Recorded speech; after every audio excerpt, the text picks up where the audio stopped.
초록우 산어린이재단에 매달 소정의 금액을 후원하게 되었습니다. 이 모든 게 구독자, 시청자님 덕분입니다. 구독과 좋아요 감사합니다.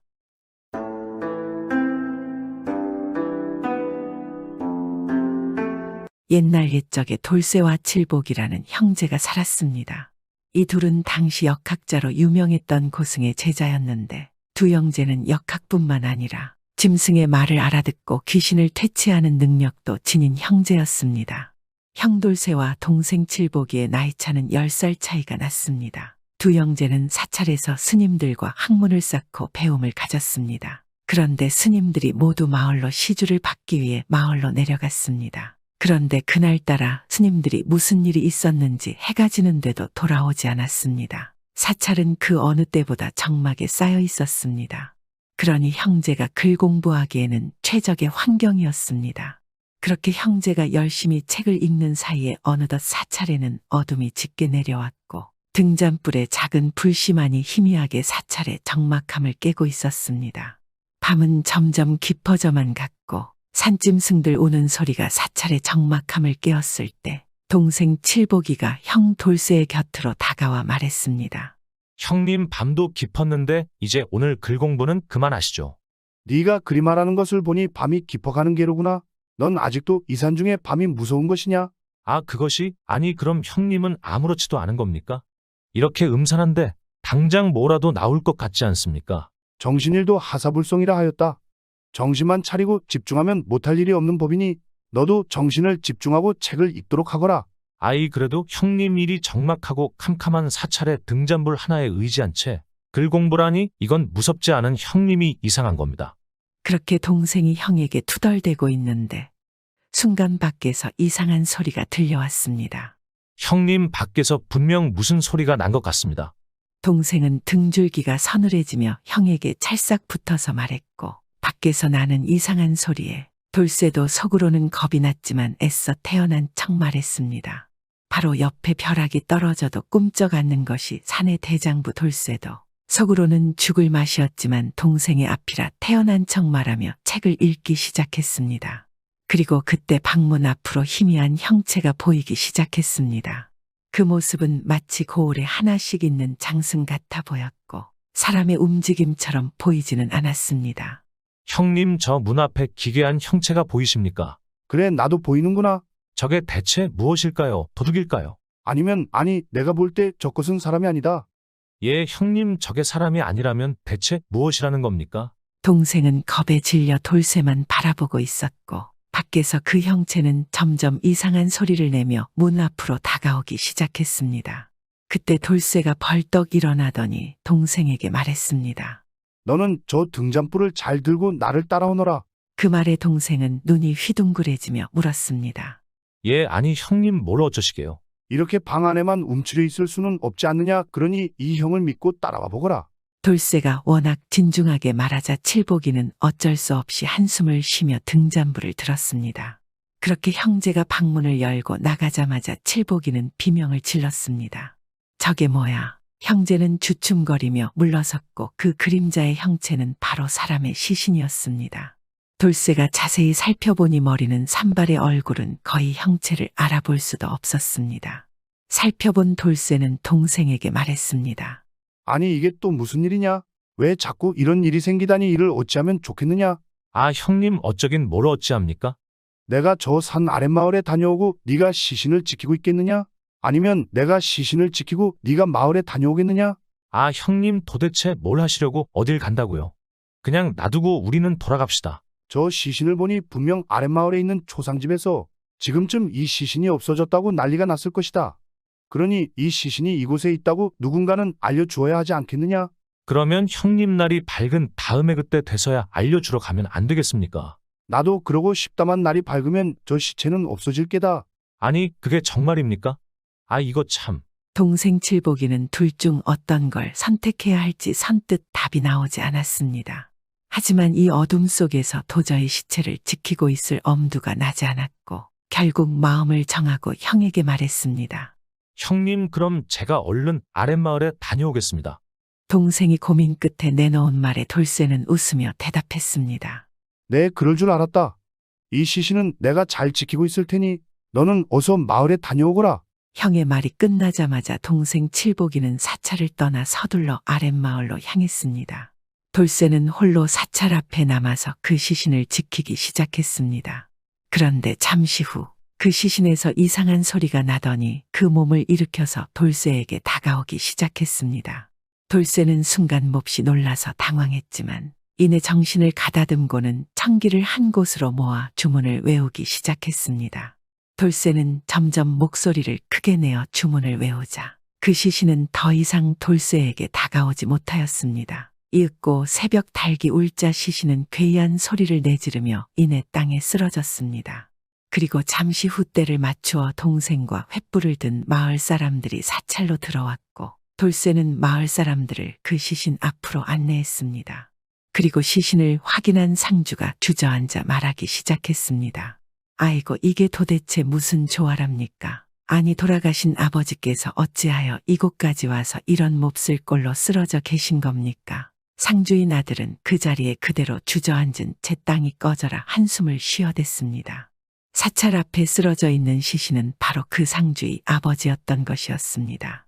전날 저녁에 부친이 세상을 떠나자 병풍으로 가려놓았는데 밤중에 병풍을 걷어 확인해 보니 글쎄 그 아버지 송장이 사라진 뒤였고 그렇게 초상집은 아수라장이 되어 한바탕 난리가 났습니다.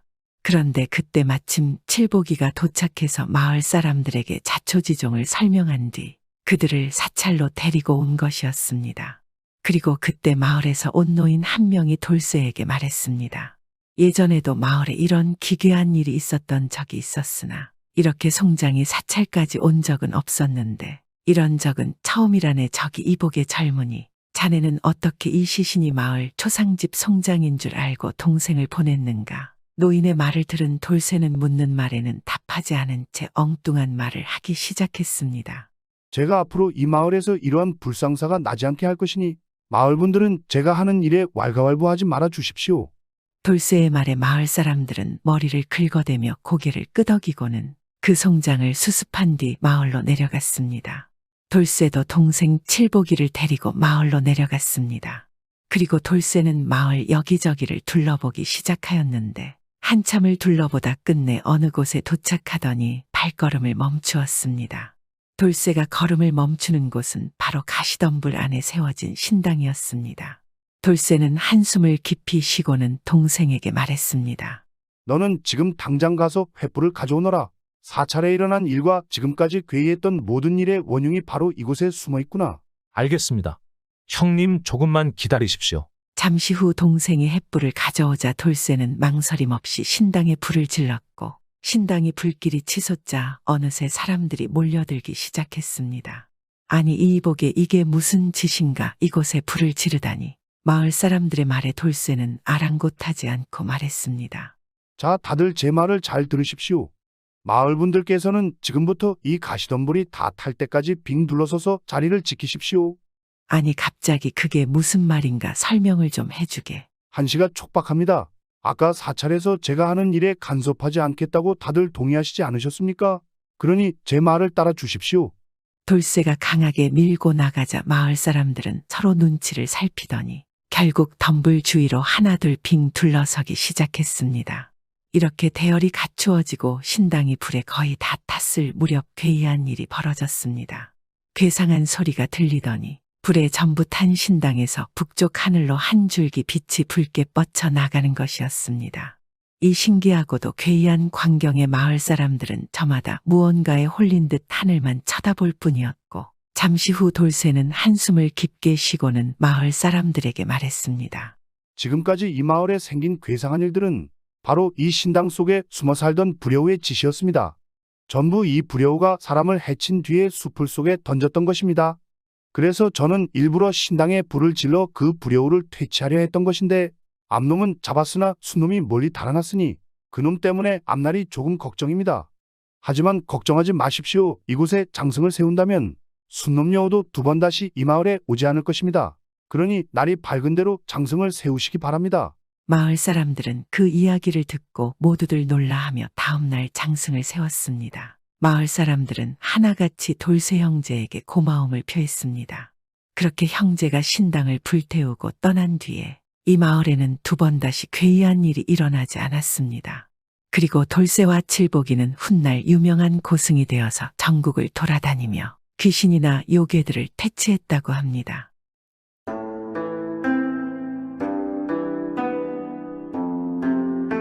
옛날 어느 마을에 한 과부 꽃분이가 살고 있었습니다. 꽃분이는 일찍이 과부가 되었고 가족이라고는 유일하게 아들 칠복이 하나뿐이었습니다. 꽃분이는 산에서 약초들을 캐서 장터에 내다 팔며 칠복이를 어렵게 키우고 있었습니다.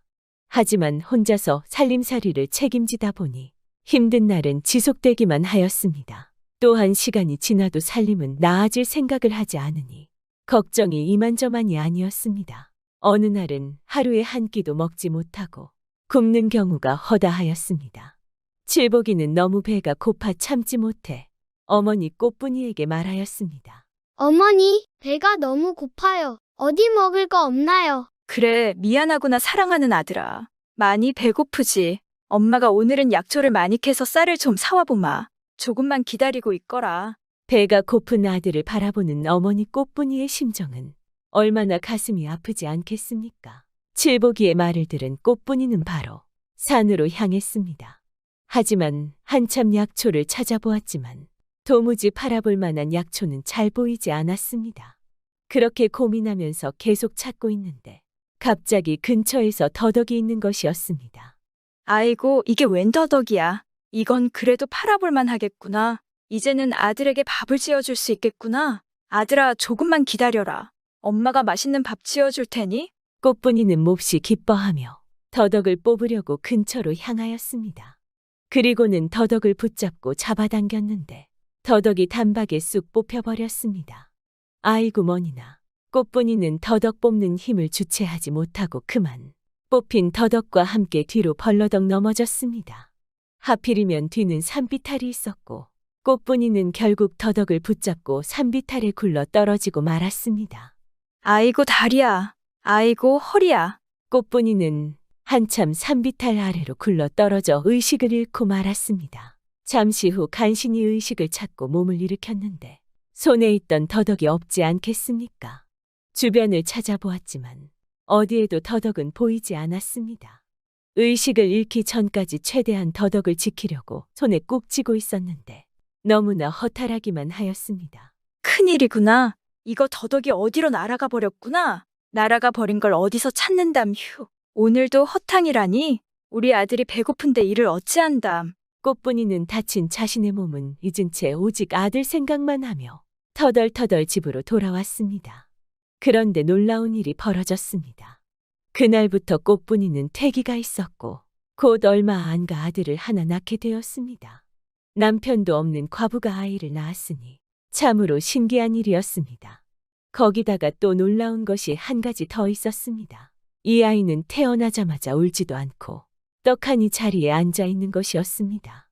아이고 세상에 이게 무슨 일이야. 어째 아이가 아이 같지가 않고 낳자마자 무슨 어른 같을 수 있단 말인가? 갓 태어난 애가 어찌 이러지. 이거 뭔가 불안하구나. 꽃분이는 출산을 하고는 갓 태어난 둘째 아들 석삼이를 보고 매우 불길하게 생각을 했습니다. 그래서 큰아들 칠복이를 시켜 석삼이를 내다 버리라고 하였습니다. 이 말을 들은 큰아들 칠복이는 깜짝 놀라지 않을 수 없었습니다. 분명히 어머니가 지금 출산을 하고 정신이 없으셔서 헛말이 나왔을 거야 하고는 어머니에게 다가가 말했습니다. 어머니, 그게 무슨 말씀이세요? 어찌 동생을 버린단 말씀이십니까? 동생이 좀 특이하긴 하지만 그래도 어머니의 아들이고 저의 하나뿐인 소중한 동생입니다. 제가 형으로서 잘 보살피겠습니다. 아마 지금 어머니가 정신이 없으셔서 그러신 것 같은데 걱정 말고 그런 말씀은 하지 마세요. 꽃분이는 칠복이의 말에 다시 마음을 가다듬고 입을 열었습니다. 그래 고맙고 미안하구나. 내가 제정신이 아니었어. 그럼 동생을 잘 보살펴다오. 우리 같이 힘을 합쳐보자.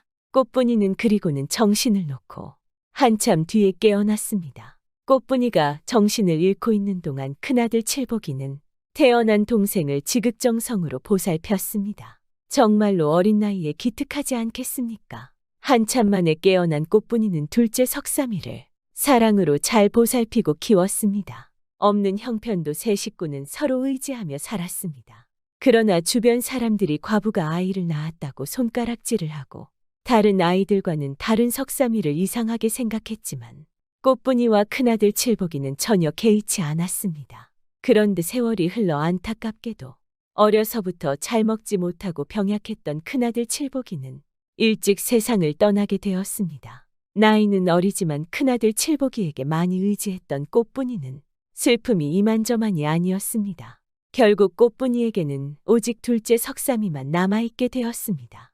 심지어 큰아들 칠복이를 살리자고 집안의 가산을 다 썼는지라 꽃분이와 둘째 석삼이는 집도 절도 없이 이곳저곳을 떠도는 신세가 되었습니다. 그렇게 떠돌이 생활을 하면서 힘겹게 살아가다 보니 어느덧 10년이란 세월이 흘러 둘째 석삼이가 10살이 되었습니다. 어느 날 하루는 꽃분이가 석삼이와 함께 다시 떠돌다가 어느 마을에 접어들게 되었습니다. 그런데 딱 봐도 아주 지체 높은 대감이 살고 있는 기와집을 한 채 발견하였습니다. 그리고 자세히 보니 그 기와집에는 아주 무거워 보이는 돌문이 있었습니다. 그런데 갑자기 돌문을 본 석삼이가 다가가더니 그것을 쉽게 밀어 열고 들어가는 것이었습니다. 어머니 어서 오세요. 여기에요. 여기 이 정도 집이라면 우리가 하루 묵을 수 있게 방을 내어줄지도 몰라요. 석삼이는 아무것도 모른 채 신나하며 말을 했습니다. 아이고, 석삼아. 거길 그렇게 막 열고 들어가면 어떡하니? 거기는 우리 집이 아니잖아. 남의 집을 함부로 들어가면 안 되는 것이야? 꽃분이가 황급히 석삼이를 잡으려고 하는데 석삼이는 어머니에게 손짓하며 여유로운 표정으로 말했습니다. 어머니 괜찮아요. 어서 이리로 오세요. 너무 걱정하지 마시고요. 하는 것이었습니다. 꽃분이는 자기도 모르게 아들 석삼이에게 이끌려 큰 기와집에 들어가게 되었습니다. 딱히 지금 갈 곳도 없는데 방도가 없지 않겠습니까? 그리고 잠시 후 집주인인 대감이 나와서는 이 둘 모자를 보고는 놀라하며 물었습니다. 아니 당신들은 누구시오? 누구신데 여기에 함부로 들어오는 것이오? 그런데 이 돌문을 누가 열었소? 이 돌문은 아무나 열 수 있는 것이 아닌데 어떻게 이것을 열고 집 안에 들어온 것이오?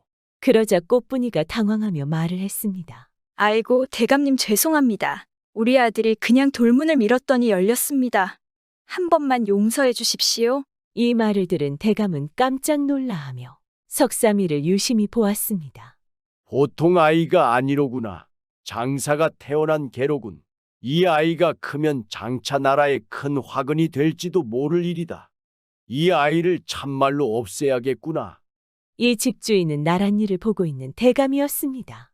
그래서 힘센 장사가 태어나면 장차 나라의 반역을 일으키는 반역군이 될 것을 염려하였고 그래서 힘센 석삼이를 없애야겠다고 생각하는 것이었습니다. 대감은 먼저 꽃분이에게 접근하였습니다. 이 보시오. 내 말 잘 들으시오. 당신 아들은 알다시피 생각할 수 없을 정도로 힘이 장사요. 그러니 장차 나라에 큰 위협이 될 사람이니 없애야 하오. 자네 목숨이라도 부지하고 싶다면 먼저 떠나시오. 난 2번 말하는 것을 싫어하오. 어서 떠나시오. 꽃분이는 대감의 말을 듣고 깜짝 놀라 대감 앞에 넙죽 엎드려 빌었습니다. 대감님, 안 됩니다. 안 돼요. 저에게는 이 아들 하나밖에 없습니다. 우리 아들은 제가 잘 가르쳐서 절대로 나라에 해가 되지 않게 하겠습니다. 부디 제발 우리 불쌍한 아들을 살려주십시오. 그럼 시키시는 일은 무엇이든지 다 하겠습니다. 꽃분이가 아무리 애원을 하여도 대감은 눈 하나 깜짝하지 않았습니다. 그리고는 바로 하인들을 불러 꽃분이의 입에 억지로 독약을 먹였습니다. 그러자 꽃분이는 실신하여 그대로 쓰러졌고 정신을 차리지 못했습니다. 잠시 후 쓰러진 어머니를 보고 아들 석삼이가 놀라서 달려왔습니다. 어머니 왜 그러세요? 어머니 일어나 보세요. 무슨 말씀이라도 좀 해보세요. 당황하고 있는 석삼이에게 대감이 말했습니다. 에이야, 내가 자세히 살펴보니 너의 어머니가 큰 병에 걸리셨구나. 내가 그동안 너의 어머니를 잘 모시고 있을 테니 너는 어서 약을 구해와야 한단다. 네, 어디서요? 말씀만 내주시면 제가 당장 구해오겠습니다. 어머니를 살릴 수 있는 일이라면 무엇이든 하겠습니다. 그래, 알겠다. 그런데 그 약은 보통 약이 아니다. 저기 뒷산 깊숙한 곳 동굴에 가면 그곳에 아주 커다란 호랑이가 살고 있느니라. 너의 어머니는 호랑이의 간을 먹어야만 살 수 있다. 무슨 말인지 알겠느냐? 그 말을 들은 석삼이는 대답도 하지 않고 벌떡 일어나서 곧바로 산으로 달려갔습니다. 그 뜀박질이 어찌나 빠른지 순식간에 모습이 보이지 않게 되었습니다. 효자 석삼이에게는 호랑이 따위는 하나도 겁이 나지 않았습니다. 점점 멀어져 가는 석삼이의 뒷모습을 바라보며 대감은 혼자 중얼거렸습니다. 참으로 엄청난 재주로구나. 아쉽도다. 좋은 시절에 태어났다면 나라의 큰 장군이 될 것인데 미안하게 되었구나. 하지만 어쩌겠는가. 지금은 나라의 장사가 태어나는 것이 곧 나라가 망할 징조이니 나는 그것을 두고 볼 수 없구나. 아무것도 모르는 네가 무슨 죄가 있겠느냐. 너의 어머니는 내가 호랑이에게 죽은 것이 확인되면 내 반드시 다시 살려줄 것이다. 석삼이는 뒤에서 누가 그런 생각을 하거나 말거나 어머니만 생각하며 달리고 달려서 어느덧 대감이 말한 커다란 동굴 앞에 이르렀습니다. 석삼이는 동굴 앞에서 겁도 없이 호랑아 하고 큰 소리로 외쳤습니다. 그런데 소리가 어찌나 큰지 온 산이 쩌렁쩌렁 울리고 동굴은 무너질 것처럼 흔들렸습니다. 동굴 안에 있던 호랑이가 깜짝 놀라 동굴 밖으로 튀어나왔고 드디어 석삼이와 마주쳤습니다. 석삼이는 아무렇지 않게 호랑이에게 다가가는데 기세가 어찌나 강한지 주변의 나무와 풀도 벌벌 떠는 듯하였고 그 기세를 온몸으로 받은 호랑이는 갑자기 거품을 물고 그대로 쓰러지고 말았습니다. 아니, 이게 뭐지? 이봐 호랑아 정신 좀 차려봐. 이럴 때 보면 정말 힘만 세지 아이인 것이 틀림이 없지 않겠습니까? 그리고 나서 석삼이가 호랑이를 유심히 살펴보았는데 이미 죽어 있었습니다. 허참, 이 호랑이도 무슨 병에 걸린 것인가? 시간이 없다. 일단 이것을 가지고 내려가야겠구나. 석삼이는 너무도 쉽게 힘 한 번 들이지 않고 호랑이를 잡게 되었습니다. 그리고는 그대로 자기 몸보다 커다란 호랑이를 어깨에 척 얹어서 산을 단숨에 내려갔습니다. 이윽고 돌아온 석삼이를 본 대감은 입이 쩍 벌어졌습니다. 당연히 살아서 돌아오지 못할 것이라 생각했던 석삼이가 호랑이를 업고 오니 깜짝 놀라지 않을 수 없었습니다. 하지만 다시 마음을 가다듬고 침착하게 물었습니다. 아니 애야, 이게 무엇이냐? 어찌된 일인지 설명 좀 해보거라. 무엇이긴요. 호랑이 간이 있어야 한다고 하셔서 호랑이를 잡아왔어요. 신기하게도 절 보더니 그냥 죽어버리던데요. 시간이 없어요. 어서 어머니에게 호랑이 간을 먹여야겠어요. 이 말을 들은 대감은 혼자 중얼거리기 시작하였습니다. 참으로 엄청난 장사로구나. 호랑이 밥이 될 것이라 생각했는데 아니 호랑이를 잡다니 안 되겠구나. 호랑이도 어찌하지 못한 아이를 내가 어찌 처치할 수 있을꼬? 그냥 아예 영영 산속에서 헤매면서 내려오지 못하게 해야겠구나. 잠시 후 생각에 잠긴 대감은 다시 석삼이에게 말을 하였습니다. 참으로 잘했다.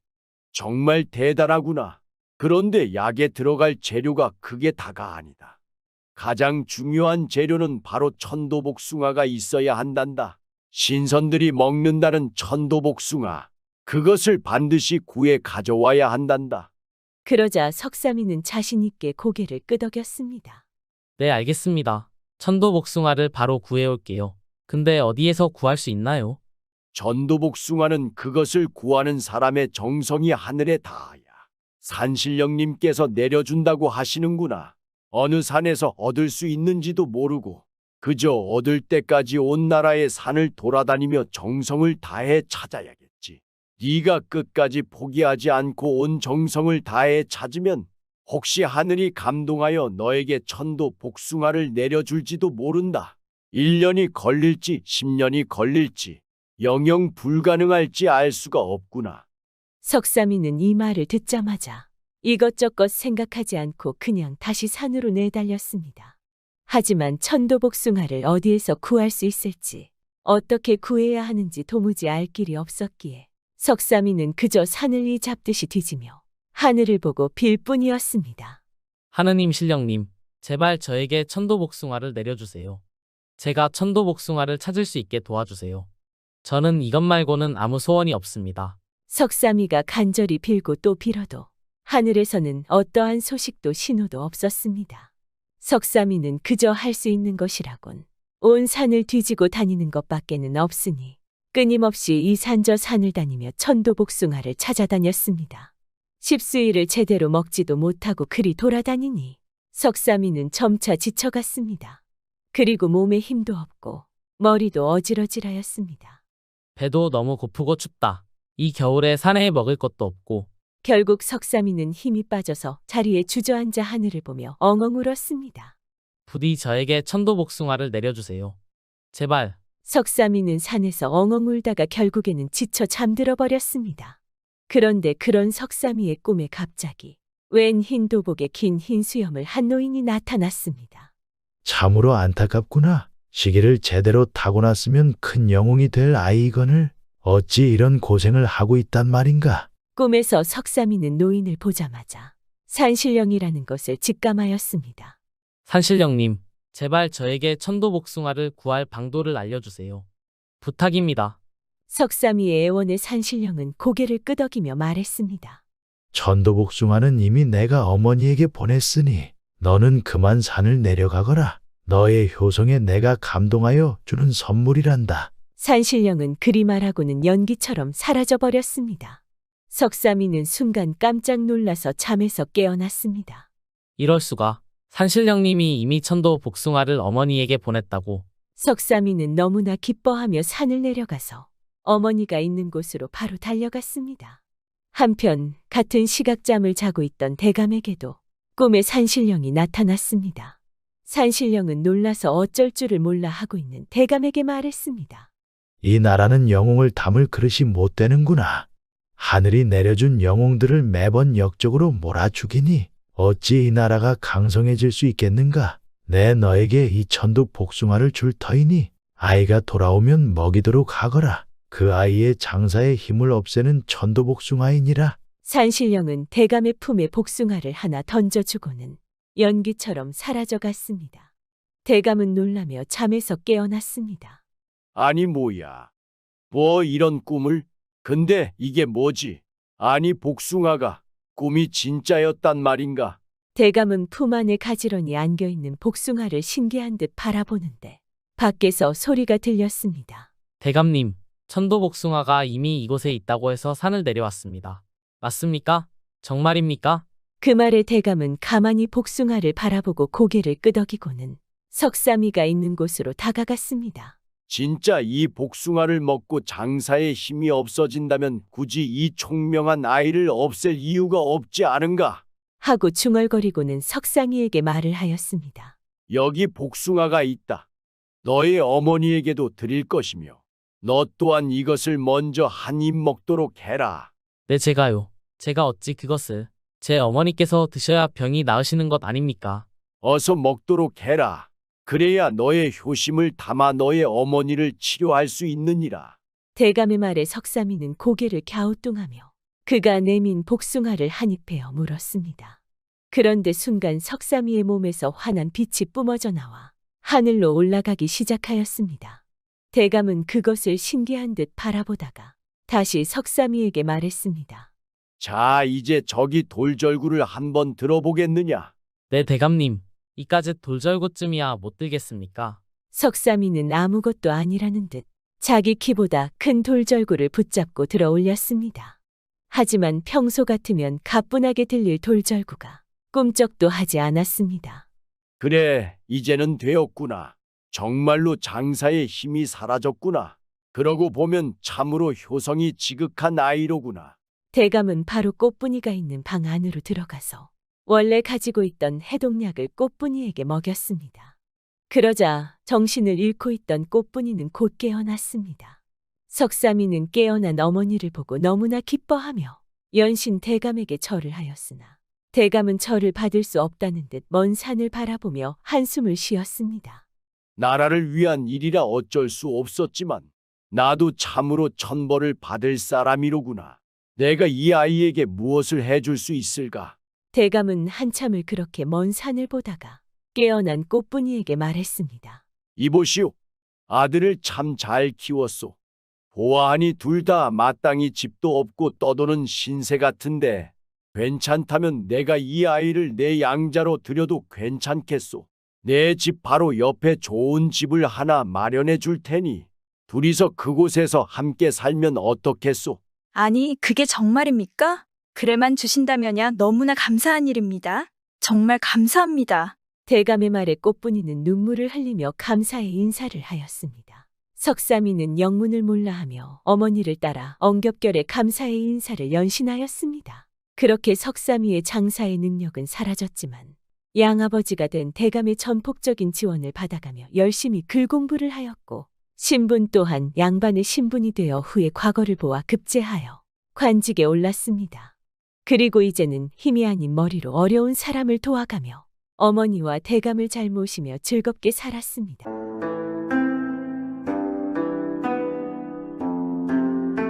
옛날 옛적 어느 마을에 얼뜨기 바보돌쇠가 살고 있었습니다. 바보돌쇠는 성심이 착하고 일도 잘하며 또한 과부가 된 어머니를 잘 모시고 살았습니다. 이런 바보돌쇠가 나이를 조금씩 먹어가자 고민이 생긴 것입니다. 왜냐하면 주변 사람들이 자꾸 바보라고 놀리고 그의 행동 하나하나 말 한마디에도 웃어대고 늘 놀려댔기 때문입니다. 바보돌쇠는 자신이 남보다 못하다는 것을 깨닫기 시작했습니다. 그래서 다른 사람처럼 지혜를 얻을 수 없을까 매번 생각했습니다. 그러던 어느 날 옆집 친구 칠복이가 돌쇠에게 말했습니다.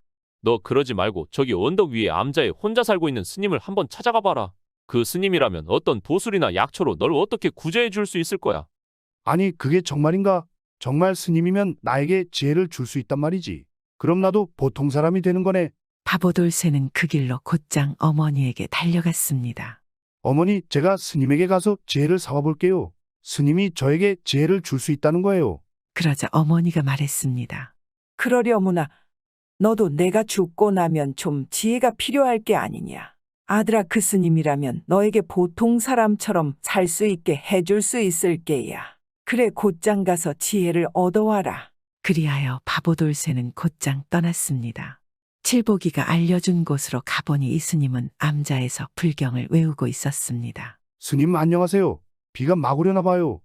자신을 쳐다보지도 않는 스님을 보며 바보돌쇠가 초조하게 몸을 이리저리 비틀고 발을 꼼지락거리며 말했습니다. 그래, 아마도 근데 안 올 모양인데요. 바보돌쇠가 하늘을 내다보며 말했습니다. 비가 와야 하는데 그래야 곡식이 여물어 갈 거 아니에요. 그래야 가축들도 살을 찔 것 아니에요. 그렇게 눈치를 보던 돌쇠가 시큰둥한 스님을 보고 뜸을 들이며 말했습니다. 단도직입적으로다가 말씀을 드려볼게요. 제가 좀 볼 일이 좀 있어서 왔어요. 혹시 지혜도 파시나요? 그러자 바보돌쇠에게 전혀 관심 없이 연부를 외우던 스님이 말했습니다. 그때그때 다르다. 임금의 지혜를 원하는지 신하의 지혜를 원하는지 아니면 선생의 지혜를 원하는지 지혜는 아주 많다. 아니요. 아이, 그런 건 아니고요. 그냥 평범한 사람 정도, 그러니까 마을에 사는 사람들이요. 그냥 보통 사람 정도의 그런 평범한 정도면 돼요. 그렇담 내가 해줄 수 있을 게다. 네가 좀 도우면 말이다. 오, 어떻게 하면 되는데요? 바보돌쇠가 눈이 휘둥그레져서 말했습니다. 그냥 가서 네가 가장 좋아하는 것에 심장을 가져오려무나. 그럼 내가 어디서 네 지혜를 얻을 수 있는지 말해주마. 심장이라니 그걸 제가 어떻게 구해와요? 구하는 방법을 가르쳐 주세요. 뭐 그거야. 내 알 바 아니지. 그건 너가 알아서 구해와야 할 것이야. 스님은 그렇게 말하고는 무심하게 계속 불경을 외웠습니다. 아니, 무슨 방법을 좀 알려주세요. 스님, 어떻게 구해야 되지요? 그렇게 말하는 돌쇠를 이 스님이 쏘아보며 말했습니다. 네 스스로 찾아보거라. 한평생 그렇게 바보로 살 게 아니라면 말이다. 네가 제대로만 가져온다면 내가 내는 문제를 알아맞힐 기회를 줄 테니 그만 어여 가보거라. 그러더니 스님은 벌떡 일어나서 절 안으로 들어가 버렸으니 바보돌쇠는 뚜벅뚜벅 절을 걸어 나와 다시 집으로 돌아갔습니다. 그리고는 어머니에게 스님이 한 말을 전해 주었습니다. 그리고 뭔가 생각이 난 듯 말했습니다. 우리 집 마당에 있는 돼지를 잡으면 될 것 같은데요. 왜냐하면 제가 돼지고기를 좋아하잖아요. 그렇구나. 그렇다면 그렇게라도 해야지. 이 집의 유일한 재산인 돼지를 바라보며 아쉬워하는 엄마를 보고 돌쇠가 걱정스러운 듯 물었습니다. 괜찮으시겠어요? 그래도 어머니께서 소중하게 키운 돼지이잖아요. 어쩌겠느냐 네가 지혜를 얻어서 네 스스로를 돌볼 수 있게 된다면야 나는 더 바랄 것이 없다. 이깟 돼지 정도는 아무것도 아니다. 그래서 바보돌쇠는 자신의 돼지를 잡아서 다음날 스님의 절로 다시 찾아갔습니다. 스님은 앉아서 책을 읽고 있었습니다. 안녕하세요, 스님. 제가 가장 좋아하는 것의 심장을 가지고 왔습니다. 여기를 보세요. 돼지의 심장이에요. 바보돌쇠는 보자기에 조심히 넣어온 돼지 심장을 보여주었습니다. 그러니 스님이 바보를 찬찬히 들여다보았습니다. 그렇단 말해 보거라. 발도 없이 달리는 것이 뭐라고 생각하니? 스님의 뜬금없는 질문에 바보는 머리를 벅벅 긁어도 보고 온 생각을 다 짜내어 보았지만 입도 뻥긋할 수 없었습니다. 보거라, 넌 아직 제대로 가져온 게 아니다. 오늘 너에게 줄 지혜는 없다. 그러더니 스님은 책을 탁 하고 접고는 집 안으로 들어가 버렸습니다. 바보돌쇠는 그 집을 나와 다시 걷기 시작했습니다. 그런데 집에 채 도착하기도 전에 옆집 칠보기가 달려오더니 이복에 자네 어머님께서 돌아가시려고 그러네. 어서 가봐. 곧 숨을 멈출 게야. 바보돌쇠가 집에 들어서 보니 어머니는 누워서 가만히 자신을 바라보며 미소만 머금고 계셨습니다. 표정으로 보아 마지막 가시는 길에 내 아들에게 자기 스스로를 돌볼 정도의 지혜라도 있었으면 참 좋을 것을 하시는 듯하였습니다. 어머니는 돌쇠를 보고는 곧 세상을 떠났습니다. 바보돌쇠는 주저앉았습니다. 생각을 하면 할수록 고통스러웠습니다. 어머니는 바보돌쇠가 태어났을 때부터 돌봐주고 가르쳐주고 식사를 챙겨주고 바보처럼 굴 때는 따끔하게 혼도 내주셨고 따뜻하게 안아도 주신 분이셨습니다. 그 모든 일들을 떠올릴수록 바보돌쇠는 더 외롭고 미안했습니다. 그렇게 한동안 바보는 엉엉 울어댔습니다. 엄마, 이제 누가 저를 돌봐준단 말이에요? 왜 저만 혼자 남겨두고 가신 거예요? 제가 가장 좋아하고 저를 가장 좋아해 주신 엄마가 없으면 전 이제 어떻게 살아요? 그렇게 한동안 바보돌쇠가 울다가 문득 스님이 한 말이 떠올랐습니다. 아니, 그럼 엄마의 심장을 스님에게 가져가야 하는 건가? 안 되지, 아이, 그건 안 되지. 그럼 어쩐다? 지혜 없이 나 혼자 어찌 이 어려운 세상을 살아가냐고. 그래서 생각에 생각을 거듭하고 거듭한 끝에 다음날 바보돌쇠는 엄마를 소중히 관에다 모신 뒤에 관을 어깨에 둘러매고 스님의 절로 향했습니다. 도착한 바보돌쇠가 스님을 보며 말했습니다. 이번에야말로 정말 제대로 가져왔어요. 제가 세상에서 가장 좋아하는 분이에요. 정말 확실합니다. 바보돌쇠가 관을 조심스럽게 문 앞에 내려놓았습니다. 아마도 그렇군. 그럼 노랗지도 하얗지도 않고 금도 아닌 것은 뭐라고 생각하나? 이번에도 갑작스러운 스님의 질문에 이 바보돌쇠는 머리를 벅벅 긁으며 생각하고 또 생각해 보았지만 한마디도 말할 수가 없었습니다. 이번에도 제대로 가져온 게 아니구나. 내가 보기에 너는 내가 생각한 것보다 훨씬 더 바보로구나. 스님은 바보돌쇠의 면전에서 문을 탕하고 닫고 들어가 버렸습니다. 바보돌쇠는 문 앞에서 하염없이 눈물을 흘렸습니다. 이게 뭐야? 이젠 나는 어쩌란 말이야? 지혜 없이 어떻게 살아가지? 엄마 보고 싶어요. 그렇게 계속 울고 있는데 마침 근처에 혼자 사는 처녀 하나가 그곳을 지나가다가 그런 바보돌쇠를 발견하였습니다. 뭔 일이세요?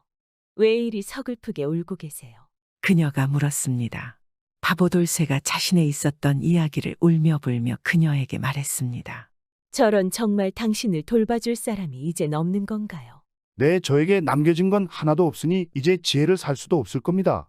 처녀가 그렇게 말하며 바보 옆에 앉았고 바보돌쇠는 이전에 있었던 스님의 일이며 돼지며 엄마며 여러 가지 질문들을 모두 다 이야기해 주었습니다. 그러자 처녀가 웃으며 말하는 것입니다. 그렇담 제가 이제부터 당신을 돌봐드려도 될까요? 아니, 당신이요. 나 같은 바보를 돌봐주려 하는 것입니까? 처녀는 고아로 지내고 있었고 평소에 바보돌쇠를 유심히 보았습니다. 보통 남정네들과 다르게 성실하고 어머니 또한 극진히 모시는 돌쇠를 마음에 두었습니다. 내 옛말에 어리석은 바보만큼 좋은 남편감도 없다는 말도 있잖아요.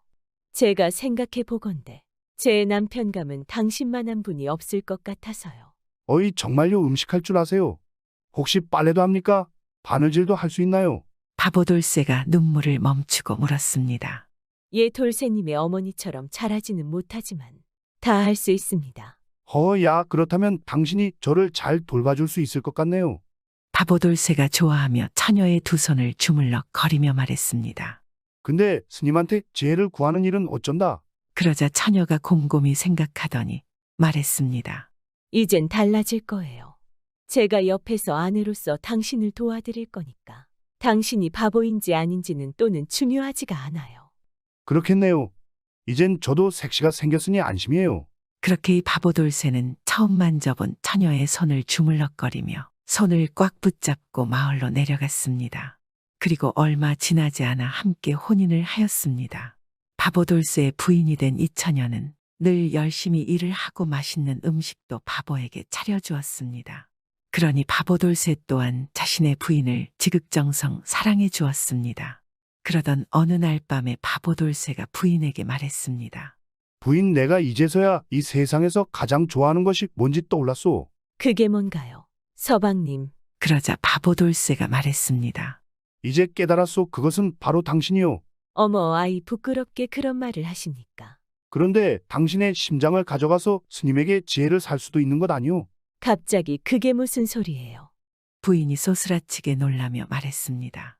아이, 그냥 갑자기 그런 생각이 떠올랐는데 그렇게 하자는 것은 아니고요. 그러자 부인이 말했습니다. 생각해 보세요. 당신은 예전에도 어머님의 심장을 도려내서 가져간 건 아니었잖아요. 그건 그랬죠. 하지만 내 지혜를 구할 수 있는 방법은 도대체 뭘 가져가야 할까요? 그렇다고 당신은 절대 안 될 말이고, 내가 좋아하는 것에 심장을 가져가야 하는데 그럴 수만 있다면 지혜를 살 수 있지 않겠소? 부인을 골똘히 생각하다가 돌쇠에게 말했습니다. 서방님 그냥 저를 그곳까지 데려다만 주세요. 제가 당신이 스님의 질문에 답을 할 수 있도록 도움이 될 거예요. 스님의 질문은 너무 어려워서 누구든 맞힐 수 없을 것이오. 그러니 그런 바보돌쇠를 보고 부인이 말했습니다. 한번 해보자고요. 첫 번째 질문은 무엇이었는지 기억하세요. 발도 없이 달리는 것이었소. 알겠소. 그건 당연히 물이죠. 물은 발도 없이 세상을 다니잖아요. 그렇군. 아이, 그럼 금도 아닌데 노랗지도 않고 하얗지도 않은 것은 무엇이오? 그건 하늘에 떠 있는 태양이에요. 금처럼 빛나고 하얗다가도 노래지기도 하잖아요. 이야, 아니 우리 부인이 이렇게나 똑똑하다니깐. 부인, 서둘러 스님한테 가봅시다. 이렇게 바보돌쇠는 신이 나서 부인의 손을 잡고 스님에게 찾아갔습니다. 안녕하세요, 스님. 그간 잘 지내셨는지요?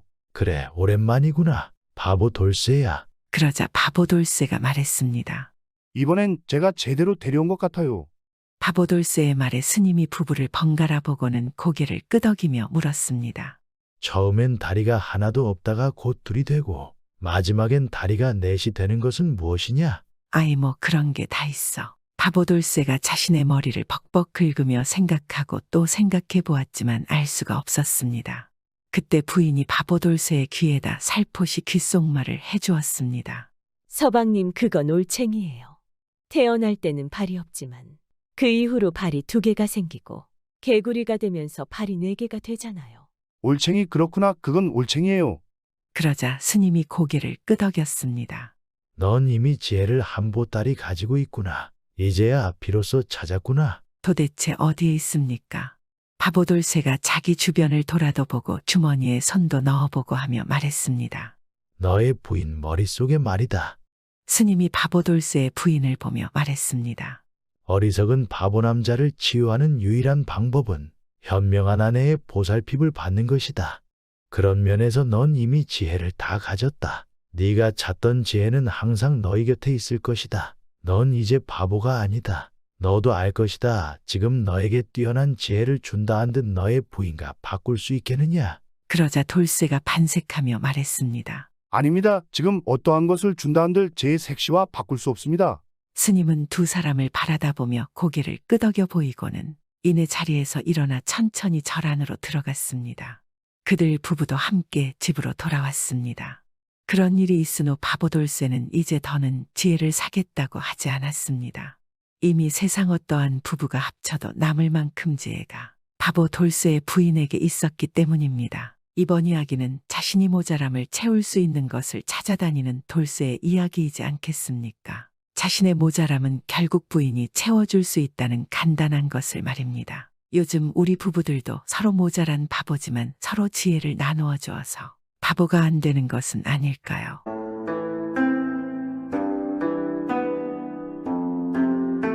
옛날 옛적에 있는 묘양산에는 아주 도술이 높기로 유명한 도사 한 명이 살고 있었습니다. 이 도사는 묘양산 산에 틀어박혀서 아무것도 하지 않고 매일 도만 닦았습니다.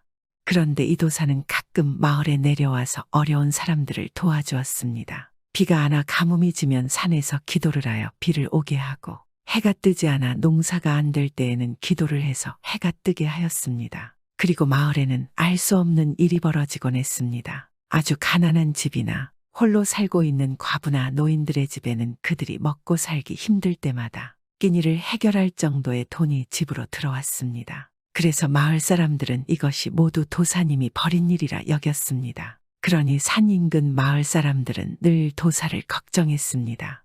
아유, 집에는 곡식 한 톨도 없고 뗄나무 하나도 없던데 어쩐다. 그대로 굶어 죽는 거 아니야.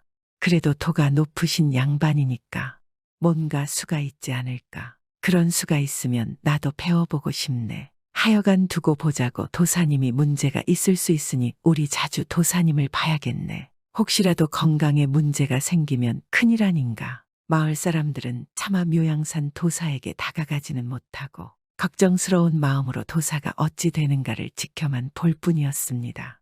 그런데 놀라운 것은 몇 날 며칠이 지나도록 이 도사가 굶기는커녕 살만 피둥피둥 찌고 있었다는 것입니다. 이봐 봤는가 도사 말이야. 내가 멀찌감치 봤는데 요새 아주 살이 그냥 피둥피둥 돼지마냥 쪄 있던데. 얘 정말 아니 뭐 집안에 먹을 것을 쌓아둔 거 아니야. 먹을 건 무슨 집이 여기저기 구멍이 숭숭 뚫려 있어가지고 아내가 다 보인다고 집안에 아무것도 없어. 책 몇 개가 전부야. 그런데 어찌 먹을 것도 없이 그리 살 수가 있단 말인가. 어찌 아무것도 먹지 않고 그렇게 살이 피둥피둥 찌는 것이 말이 돼. 사람들은 도대체 도사가 굶어 죽지 않고 어떻게 살아가는지, 오히려 어떻게 그렇게 살이 쪄가는지 너무나 궁금했습니다. 다들 멀찌감치 떨어져서 지켜보기만 하다가 아무래도 너무 궁금했던 이 동네 청년 돌쇠가 마음을 단단히 먹고 마을 대표로 묘양산 도사의 집으로 가보기로 하였습니다. 아니 어쩐 일이십니까? 마을에서 감자 농사를 짓는 돌쇠 아닙십니까? 그것이 그냥 도사님이 궁금해 가지고 한번 와봤습니다. 제가 궁금하다고요. 무엇이 말입니까? 그러니까 도사님께서는 뭘 먹고 사시나 궁금해서 와봤지요. 도사님은 농사를 짓지도 먹을 것을 구하려 마을에 오시지도 않는데 혹시 건강에 문제라도 생길까 봐서요. 돌쇠는 이런저런 이야기를 둘러댔습니다. 그러자 묘양산 도사가 웃으며 말했습니다. 아이 그렇습니까? 별것이 다 궁금하시군요. 좋습니다. 원하시면 보시지요. 별거 없습니다. 저도 여러분과 똑같은 사람이니까요. 도사가 허락을 하자 돌쇠가 몹시 좋아라 하며 이 도사의 모습을 가까이서 지켜봤습니다. 그런데 돌쇠 앞에는 상상도 못할 일이 펼쳐졌습니다. 이 도사가 저녁 때가 되자 부엌에 들어간 지 조금 있다가 밥상을 들고 들어왔는데 놀랍게도 상다리가 휘도록 진수성찬이 가득 차려져 있었습니다. 돌쇠는 속으로 놀라며 응, 저게 다 뭐야? 빈 부엌에서 뭐가 나오는 거야? 아니, 부엌에 분명히 아무것도 없었는데 이게 도대체 무슨 조화지? 돌쇠는 텅 비어있는 부엌에서 웬 진수성찬이 뚝딱 까고 나오니까 도무지 믿을 수 없다는 듯 밥상을 바라보았습니다. 돌쇠는 아무리 머리를 맞대고 생각해봐도 이런 조화를 알 수가 없었습니다.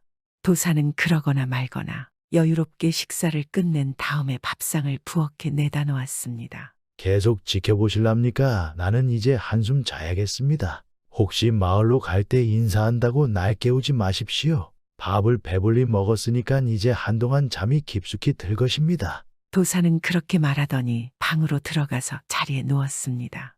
그러더니 금방 코를 골기 시작했습니다. 그러다 돌쇠가 생각했습니다. 아까 보니까 고기 반찬이 잔뜩 남았던데 가서 좀 먹어봐야겠다. 그러면서 돌쇠가 부엌으로 들어갔고 배고픈 돌쇠는 좋아라 하며 밥상을 찾았습니다. 그런데 이 부엌에 들어간 돌쇠는 눈앞의 광경을 믿을 수가 없었습니다. 이게 어떻게 된 거야? 그 많던 진수성찬은 어디 간 거야? 부엌에는 먼지만 뽀얗게 쌓여 있을 뿐 반찬이나 밥 아니 밥상조차도 온데간데 없었습니다. 돌쇠는 어찌된 영문인지 도통 알 길이 없었습니다. 도사는 쿨쿨 자고 있었기에 결국 어찌된 영문인지 알아내지 못하고 집으로 돌아갔습니다.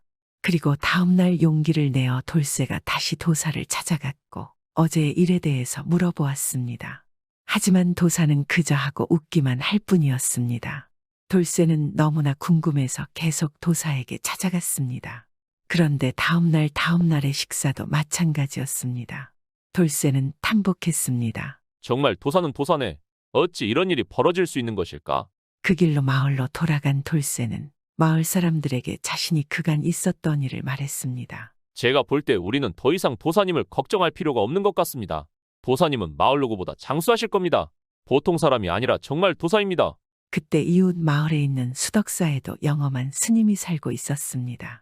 스님은 많은 지혜와 귀신을 무서워하지 않고 부린다고 소문이 났습니다. 묘향산 도사님과 견주어도 될 정도라고 마을 사람들은 말했습니다. 그런데 어느 날 이 수덕사의 도사에게 인근에서 제일 가는 부자가 헐떡거리며 찾아왔습니다. 도사와 부자는 서로 안면이 있는 사이였습니다. 부자는 매년 절에 쌀을 시주하고 부모의 명전을 절에 모시고 매년 기도를 했습니다. 아니, 어쩐 일이십니까? 이 먼 곳까지 오시고 말입니다. 오늘은 시조하거나 기도하는 날이 아닌 걸로 알고 있는데. 도사가 묻자 부자가 헐떡거리며 말했습니다. 아유, 도사님, 이거 좀 알아봐 주십시오. 우리 집에 아주 요상한 일이 벌어지고 있습니다. 부자는 잠시 숨을 고르고는 말을 이었습니다. 아이, 제가 말입니다. 밥을 먹으려고 밥상을 차려놓으면 차려놓은 밥상이 눈 깜짝할 사이에 없어진단 말입니다.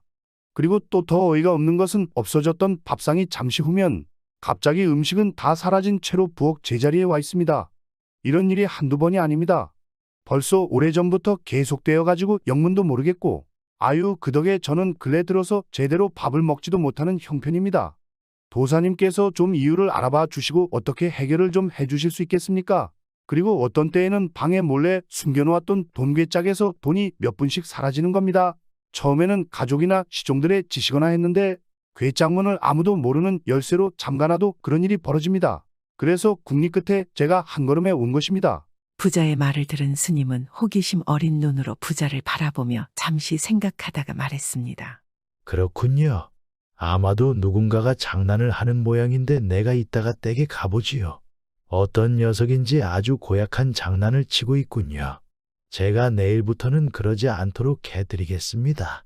걱정하지 마시고 일단 돌아가 계십시오. 아유, 고맙습니다. 그럼 전 내려가 있겠습니다. 스님만 믿겠습니다. 부자는 그렇게 부탁을 하고 돌아갔습니다.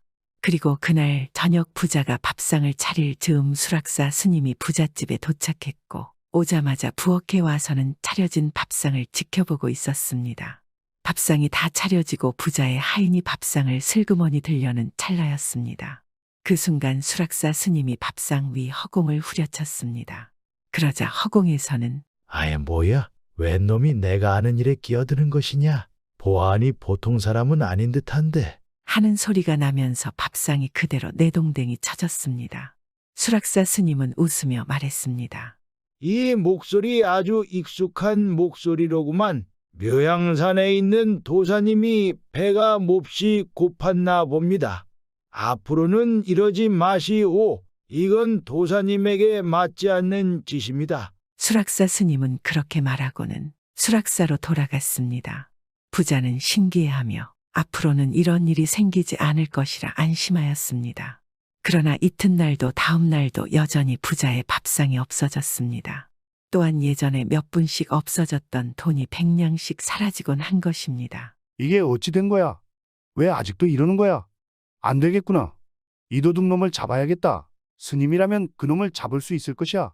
부자는 잔뜩 화가 나서 수락사의 도사를 다시 찾아갔습니다. 안 되겠습니다. 아이, 계속 묘향산 도사인지 도둑놈인지 아는 자가 내 밥상을 가져가고 있단 말입니다. 그리고 이제는 제 돈괴짝에서 몇백 냥씩 가져가고 있습니다. 내 이놈을 잡아서 꼭 엄벌을 받게 해야겠습니다. 아무래도 스님과 제가 직접 묘향산까지 가서 그자와談판을 봐야 하겠습니다. 같이 가주시죠. 그렇습니까? 이거 안 되겠구만. 알겠습니다. 아무리 도사라지만 사람들을 현혹시키고 재물을 탐하는 것은 더 이상 도사가 아니라 단지 도둑놈일 뿐이다. 그렇게 부자와 수락사 스님은 묘양산으로 떠났습니다. 그날도 묘양산 도사는 평화롭게 식사를 하고 있었습니다. 그러다 수저를 놓고 뭔가를 생각하는 듯 자리에서 일어났습니다. 수락산 스님이 먼 발치에 뭔가가 오는 것이 보였습니다. 자세히 보니 수락사 스님과 부자가 이곳으로 오고 있는 것이 보였습니다. 묘양산 도사는 얼른 호랑이로 변신해서 그들이 오는 길목을 지키고 있다가 그들이 오자 깜짝 놀라게 하였습니다. 그 모습을 본 부자는 온몸을 떨며 스님에게 말했습니다. 도사님 어쩝니까? 호랑이입니다. 저놈이 우리를 잡아먹으려고 하는 것 같습니다. 놀라하는 부자를 수락사 스님이 안심시키면서 말했습니다. 걱정하지 마십시오. 제가 처리하겠습니다. 수락사 스님은 호랑이로 변한 도사한테 다가가서 물었습니다. 도사님께서 중생들을 구원하시는 분 아니십니까? 어찌 이렇게 남의 재물을 탐하는 것입니까? 단지 탐욕의 눈이 멀어서 그런 것이라면 더 이상 자비는 없을 것입니다. 이제라도 그만하심이 어떠십니까? 그러자 호랑이로 변한 도사가 부자를 쏟아보며 말하는 것입니다. 너는 단지 너가 먹을 밥상이 없어졌다고 노한 것이냐? 너희 곳간에는 내가 가져간 밥상을 하루에도 수백 개씩 차릴 곡식이 있지 않은가? 그것이 뭐가 아깝다고 그런 것이냐? 없어지면 공양했다고 생각하고 다시 차리면 될 터인데 그것이 그리 아까운 것이냐? 너는 마을에서 소문난 만석지기 부자가 아닌가? 그러자 부자는 억울한 듯 호랑이를 보고 말했습니다. 아니 만석직이나 돈 없는 거지나 자기 밥상을 이유 없이 빼앗긴다면 화나지 않을 사람이 없겠습니까? 그건 내가 만석직이어서가 아닙니다. 그러자 호랑이가 말했습니다. 그러면 너는 매일 그 밥상을 먹을 만큼 정직하고 성실하게 재물을 모은 사람인가? 너희 아인들은 매일 열심히 일하고 보리밥에 나물만 먹이지 않느냐? 그건 그놈들이 그만큼 일을 해서 그런 것 아니겠습니까? 그나마 저니깐 그렇게 주지 그것마저 없으면 굶어 죽을 게 뻔하지 않겠습니까? 그럼 네가 얻은 그 많은 재물들은 그 정도밖에 일한 하인들이 아니면 어떻게 모은 것이냐? 하인들이 없으면 어찌 그리 많은 재물을 모은 것이냐? 그 재물을 모아준 사람들에게는 보리밥에 나물만 주고 너는 어찌 그리 호화롭게 먹는 것이냐? 너도 그들과 함께 보리밥에 나물만 먹어야 하는 것 아니냐? 넌 아랫사람을 착취해서 배만 불리는 그냥 돼지일 뿐이다. 그 소리를 들은 수락사 스님은 고개를 끄덕이다 호랑이에게 물었습니다. 도사님, 그럼 밥상은 그런 연유고 왜 돈까지 가지고 간 것입니까? 그건 도적이나 하는 짓 아닙니까? 그러자 호랑이가 말하는 것입니다. 제가 가져간 돈은 저자가 사람들에게 주지 않은 세경입니다. 돈을 주지 않으려고 이런저런 핑계를 대고 한푼없이 쪼자낸 사람들의 세경입니다. 난 그 돈을 빼내서 그들에게 돌려주었습니다. 저자의 악행으로 볼 때 모두 가져가도 되지만 기회를 준 것입니다. 앞으로도 반성하지 않고 산다면 모두 가져갈 것입니다. 그 말을 들은 스님은 부자에게 말했습니다. 시주님 잘 들으셨겠지요?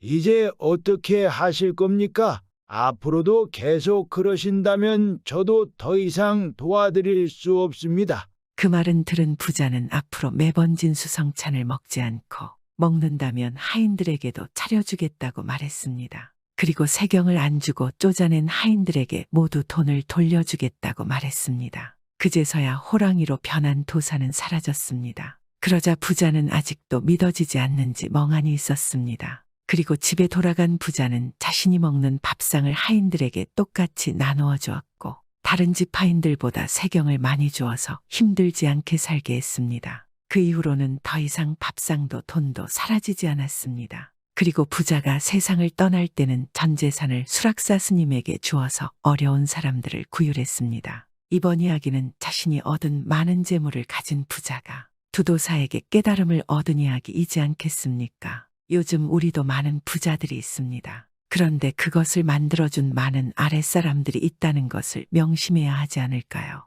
그러지 않는다면 묘양산도사가 다 가져갈 수 있습니다. 구독은 공짜입니다.